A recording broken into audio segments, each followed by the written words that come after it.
Kathy Frank. I'm wife of Dr. Brian Frank, president of Global Mission Partners. I'm Brian Frank, and I am president of Global Mission Partners. Back home in the U.S., we live in Oklahoma, and in Oklahoma, I attend to Global Mission Partner affairs throughout the year, planning projects. Global Mission Partners does 5 or 6 projects throughout the year. We work here in Kenya, and we also have projects in Nepal and India and Ecuador and Mexico. Primarily, we work in small villages where people have little or no access to health care. And as we go into the communities, we work with the local communities, and we have, in one way or another, we have work that is sustainable all throughout the year, even when our projects are not present.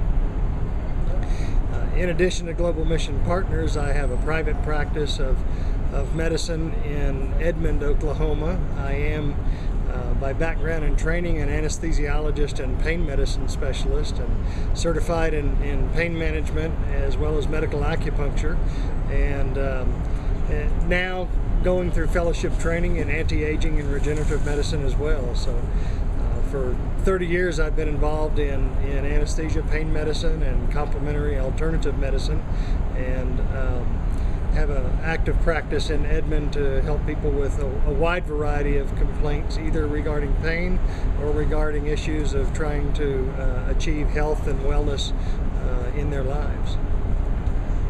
Can you tell us? What do I do at home? I actually work in the finance department of Victory Church in Oklahoma City, and then outside of that, I'm a homemaker and supporter for Brian. Great.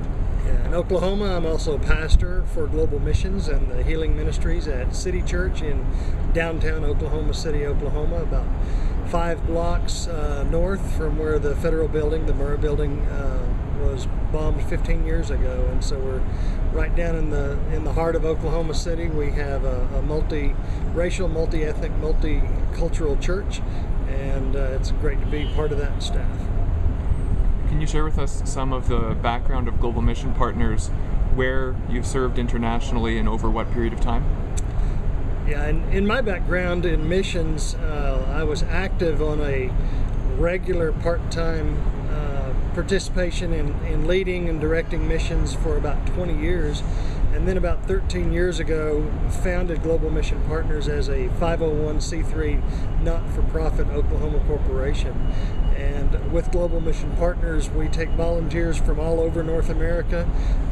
Many times these volunteers are medical, but many times they're non-medical as well. And in fact, typically half the team or more of the projects are non-medical volunteers that simply want to facilitate the work that we do. But of the medical people, we take doctors and dentists, we take nurses and therapists, and then we also take pastors and students as well. Global Mission Partners has served, is currently in Kenya, Nepal, India, Ecuador, and Mexico, and other places that we have served include Russia and Haiti, the Dominican Republic, Costa Rica, and a number of others as well. I'm very non-medical. But very helpful from what we saw in the clinic just the other day. Can you tell us about the activities happening here in Kenya on this trip? Yeah, in Kenya we have multi-faceted projects. Our health camps are in a small village of Kano, and this is an area that's very impoverished. There has been essentially the loss of a generation, especially of the men, but really the men and the women, through the HIV/AIDS problem. And so there are just masses of small children that are orphaned from one or both parents. They have very little access to health care. Even the local clinics that are available are often unavailable because of the financial constraints. And so we go into the village and provide health care. We work with local health people, chemists and pharmacists and other local Kenyan people to help facilitate their work in the community.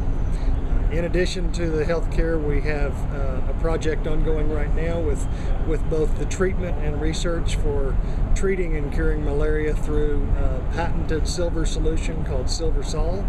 And the work in West Africa has been very remarkable in this area.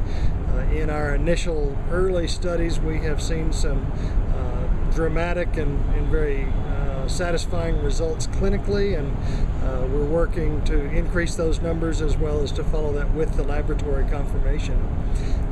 In addition to those medical aspects, GMP is involved in orphanage projects. Over 300 children are fed each day in Kano through the efforts of widows who have been widowed through the AIDS crisis.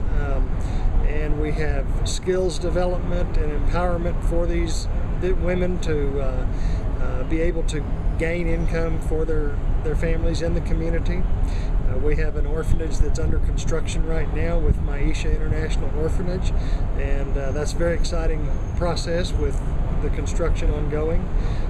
In addition to that, we have some animal husbandry with cows and chickens, and we hope to expand that into an area of agriculture that would provide sustainability for the orphan community at Maisha in the village of Kano. In addition to that, we have projects where some of our young men that are serving the community are involved in teaching, in coaching, in athletics, and other activities.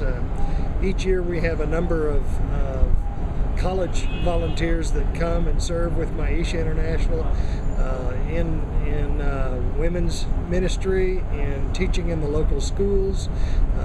And so we really have a multifaceted type of work here in Kenya. Sticking with the medical theme for a moment, you mentioned malaria. What are some of the other health concerns that you're seeing in the people that are being treated? Well, we see a lot of real significant illness in these villages here. Certainly, perhaps the most prevalent is that of intestinal parasites, and so it's very common that we treat these parasites. We see at this time, even though it's quite pleasant for us, it's winter for them here in Kenya, and they cool very quickly, and so we have seen in this last week a lot of upper and lower respiratory infections. We see, of course, scabies and lice and other skin problems that are very prevalent, along with the malaria problem, which is very prevalent. We see a lot of patients that have typhoid and tuberculosis, and many times, of course, in their compromised state, we've seen patients that have a combination of malaria as well as typhoid or tuberculosis, and then we have to include the HIV/AIDS. So many of our patients are widows and orphans, and are, even the young ones are even born or very early have contracted the HIV virus, and so we have a great concern for them in terms of their nutritional status, their immune status, and their ARVs, their antiretroviral medications, and so it's a real significant constellation of medical problems that we deal with in the villages in Kenya. Can you give us a sketch of some of the social fabric that these people are coming from, the orphans and the widows, the circumstances that have led them to where they are now, just so that our viewers can get a sense of where these people are coming from? Yeah, most of the people that we serve in Kano and in the greater Kisumu area do come from a population that has been blighted by the HIV/AIDS crisis. There essentially is a generation that has been lost to the HIV/AIDS crisis. One of our